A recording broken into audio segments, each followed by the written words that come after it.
ধেমাজি জিলাৰ চিলাপথাৰ থানাৰ অন্তৰ্গত মৃগাং হাইস্কুলৰ সন্মুখত আজি ৰাতিপুৱাৰ প্ৰায় কেইবাখনো গাঁৱৰ ৰাইজ একত্ৰিত হৈ ৰাজপথ অৱৰোধ কৰি প্ৰতিবাদ সাব্যস্ত কৰে।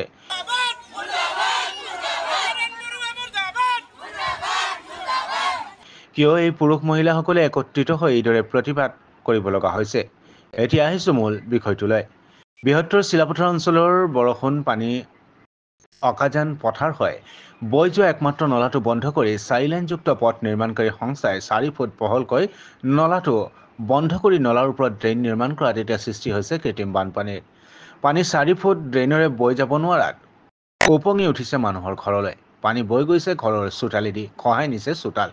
পথ নিৰ্মাণকাৰী সংস্থাক ৰাইজে বাৰে বাৰে নলাটো বন্ধ নকৰিবলৈ আহ্বান জনাই আহিছিল যদিও ৰাইজৰ আহ্বানক অগ্ৰাহ্য কৰি নলা বন্ধ কৰি নিৰ্মাণ কৰা ড্ৰেইনেৰে পানী যাব নোৱাৰাত মানুহৰ ঘৰ, স্কুল সকলোতে আবদ্ধ হোৱাত এইদৰে ৰাইজে ৰাজপথ অৱৰোধ কৰি প্ৰতিবাদ সাব্যস্ত কৰিছে।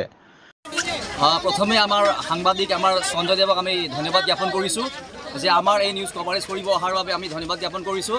আমি বহুদিনে ধৰি যে আমাৰ এই চিলাপথাৰৰ পৰা যিটো নলা আহে অকাজনলৈকে যোৱা সেই নলাৰ ইয়াৰ পাৰ্মানেণ্ট সলিউশ্যনৰ বাবে আমি বিধায়ক ডাঙৰীয়া আমি ADC DC সকলোকে আমি জনাইছিলোঁ। জনোৱাৰ পাছতো তেওঁলোকে কোনো গুৰুত্ব নিদিয়াৰ বাবে আজি সেই নলাৰ পানী বেক কাট কৰি পেলাই আজি আমাৰ হাজাৰ হাজাৰ আমাৰ লোকৰ ইয়াৰ মানুহৰ মানুহৰ আজি ঘৰ বুৰাই পেলাইছে। সেইটোৰ বাবে আমি বহুবাৰ প্ৰশাসনক অনুৰোধ জনোৱাৰ পাছতো তেওঁলোকে কোনো গুৰুত্ব নিদিয়াৰ বাবে সঁহাৰি নজনোৱাৰ বাবে আজি আমি এনেদৰে উপায়ন্তৰ হৈ পেলাই আমি ৰাষ্ট্ৰীয় ঘাইপথ অৱৰোধ কৰিম। এইটো বন্ধ কৰি দিছে, পৰুৱাই বনাইছে বুলি আমাৰ এইটো 4খন 5খন গাঁৱে মানে এতিয়া পানীত ডুবি আছো, এইটোৰ কাৰণে আমি ৰাস্তাত মানে বন্ধ কৰি থৈছো। গাড়ী এটা সব এতিয়া কোনোবা আহিছে নেকি আপোনালোকৰ এই প্ৰতিবাদৰ কাৰণে? আমাৰ MLA অহা নাই, সাংসদ মহোদয় অহা নাই, আমাৰ আমি প্ৰতিবাদ কৰিয়ে থাকিম। এতিয়া পানীয়ে আপোনাৰ হ'ব জানো? সমস্যা সমাধান কৰিবই লাগিব, নহলে আমি প্ৰতিবাদ কৰিয়ে থাকিম। বনাব নিদো, আমি পৰিৱেশ বনাব নিদো।